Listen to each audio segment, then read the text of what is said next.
Welcome back. You're watching the SABC News channel. Well, the 16 Days of Activism campaign for no violence against women and children will be launched tomorrow amid the rise in reported cases of gender-based violence in the country. Well, it's a global pandemic that affects 1 in 3 women in their lifetime.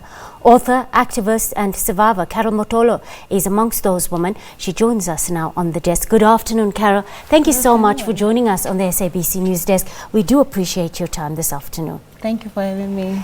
Well, first off, congratulations on a really great book. I mean, it's a masterful piece of work, Carol. And I think that it takes a great deal of inner strength and resilience for survivors and yourself, in fact, as a survivor, to be so revealing about your experiences and to really reveal to the public your vulnerabilities.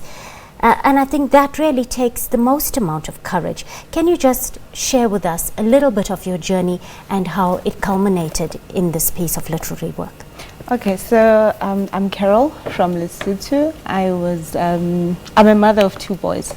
So I was once in a relationship with the father of my kids, and it was good when it started. But at the end of the day, when you get pregnant, I always believe pregnancy reveals sides of someone that you never knew existed. So when I got pregnant is when I realized that there were sides of him that I didn't like, and there were so many red flags that I ignored. Tell us about those red flags, because it sounds like, Carol, there was some kind of personality changes that he went through during the course of your relationship, from your courtship days throughout the time to the point where you were now pregnant with his children. Okay, so the first thing that starts changing is he becomes controlling, and then he just becomes literally abusive. Even the tone that he talks to you and changes. So with me, I don't show when I'm pregnant. So my movements were monitored. Everywhere I went to, they would always be monitored. He would call my friends and literally check up on if where I said I went, I really went. He would get people to follow me. So everything literally changed. So there was a great deal of verbal and emotional abuse as opposed to physical violence. The physical did that come later? It came later. The verbal, emotional were the first things that started. And he always made sure that he presented it as my fault, not his. I see. When you were compiling this book, Carol, I think it's interesting because it's actually survivors themselves telling their own stories and sharing their experiences straight from the heart. Was it difficult to actually find women who were willing to share their experiences? Were they actually willing to come forward and speak with you? Okay, so I have a non-profit organization. I also have a Facebook page where I started talking about my experiences.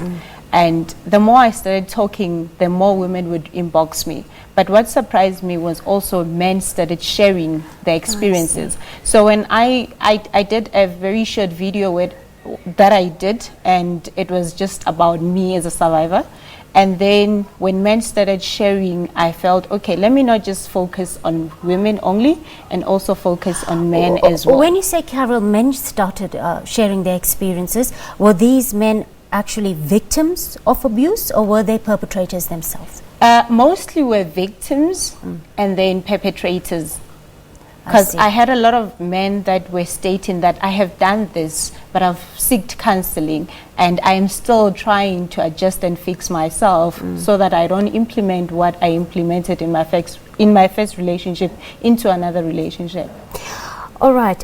This is not a battle one can win without the support of men. Yes.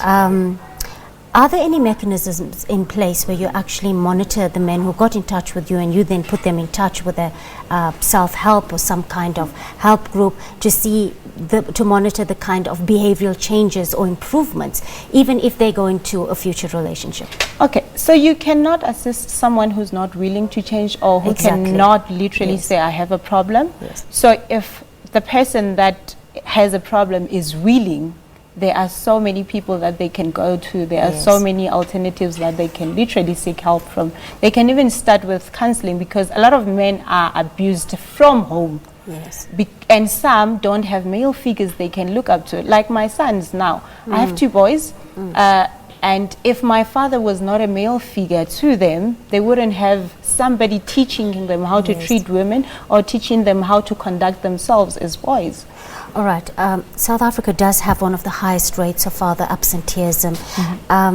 What should we be doing, even in single-parent households or many in households that are headed by a grandmother or grandfather, which is the case for many of our children, so that we can socialize our boys differently so they don't grow up and into these kind of patriarchal mindsets and attitudes? I think we should first start by communication. Yes. We have this thing that says men don't cry, men should not express themselves a certain way.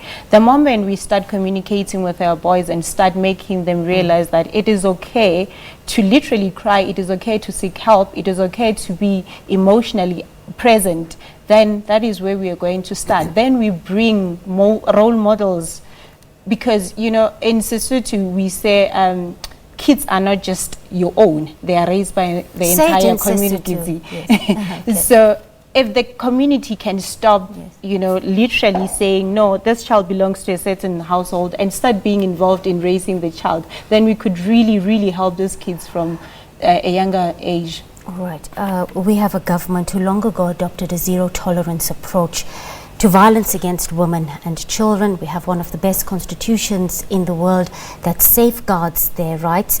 Yet this problem of gender-based violence continues. It permeates the very fabric of our society, and it's so stubborn.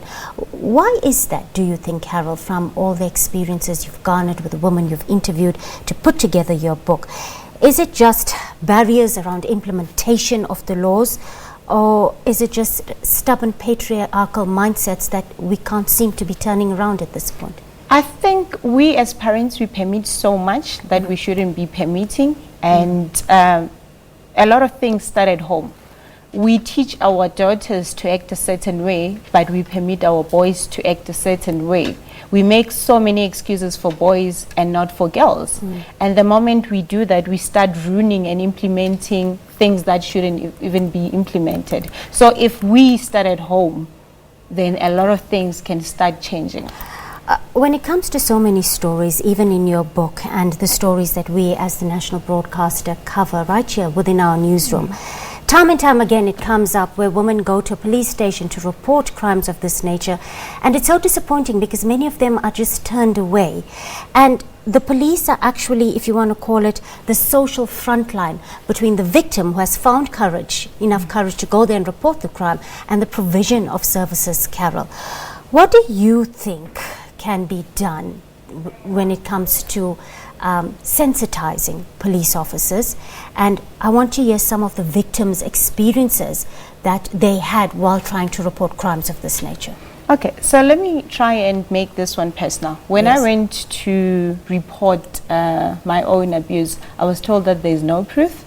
So now the moment you tell me that I do not have proof about a certain person doing something to me, you are literally subjecting me to going back to that particular person.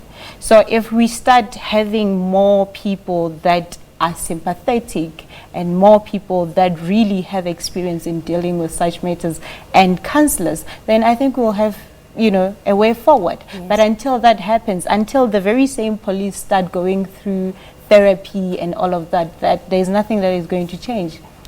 Carol, your book has hit the shelves already, hasn't it? Where can we find it? So for now, because it's self-published, I courier, and it's only in Lesotho that you can find it in bookstores. But within South Africa, but we can buy it online. Yes, you can buy it online. And how do we Amazon, find you? On Amazon.com. Yes. Well, Carol Motolo, thank you so much for joining us this Sunday afternoon. Author, activist, and gender-based violence author, Survivors' Tales it's called. Thank you so much for your time on the SABC News.